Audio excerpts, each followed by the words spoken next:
웨이스트랜드는 쓰레기와 관련한 공간들을 기록하고 여러 맥락에서 해석을 시도하는 미술 프로젝트입니다.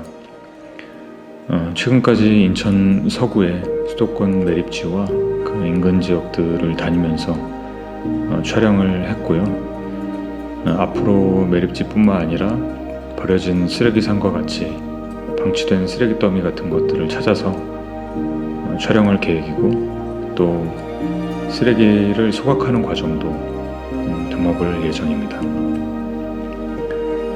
쓰레기에 주목하게 된 계기는 환경에 관한 이슈를 다룬다거나 어떤 경각심 같은 것을 심어주기 위함은 아니었고요. 우리 주변에서 가까이서 일어나고 있는 일들 중에 우리가 실은 이미 알고 있지만 알고 싶지 않은 일들이나 혹은 어떤 단절에 관한 자신도 알지 못한 채 어떤 관계와의 연결이 끊어져서 더 이상 인식할 수 없는 상태와 같은 현상들을 언급하기에 이 쓰레기라는 대상이 적절하다고 생각되어서 그래서 시작하게 된 것 같습니다.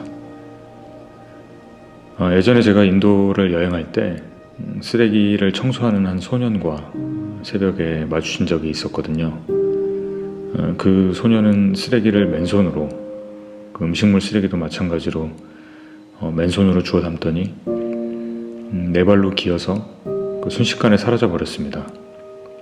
알고 보니까 쓰레기를 청소하는 계급이었어요. 그 인도니까 카스트죠. 그때 그 공간을 가득 메운 악취, 쓰레기 냄새, 그 역겨움과 같은 기억이 아직도 생생합니다. 그런데 그 역겨움이 그 쓰레기 냄새 때문만은 아닌 것 같다. 사람에 대한, 사람이라는 존재에 관한 역겨움이었던 것 같습니다. 작년에 시화호를 리서치하다가 그 상류 쪽에 예전에 안산 시화 쓰레기 매립지였다는 곳을 우연히 가보게 되었거든요. 지금은 그곳에 세계정원이라는 그 안산시가 기획한 대규모의 국가정원을 조성하기 위해서 공사 중에 있는데요. 그 당시만 해도 아무도 찾지 않는, 마치 버려진 것만 같은 느낌의 공간이었습니다. 안으로 들어가 보니까 귀화 식물들로 우거진 숲이 야생의 귀화 식물들로 이루어진 생태계가 조성되어 있었습니다. 과거 매립지였을 당시에 쓰레기와 함께 여러 경로에서 들어온 외래식물의 씨앗들이 함께 묻힌 뒤에 그곳에서 토착화된 것이 아닐까 생각됩니다. 흥미로웠던 건 안산 시화 쓰레기 매립지가 운영되었던 시기와 전 지구적인 세계화가 시작되었던 시기가 겹친다는 거였습니다.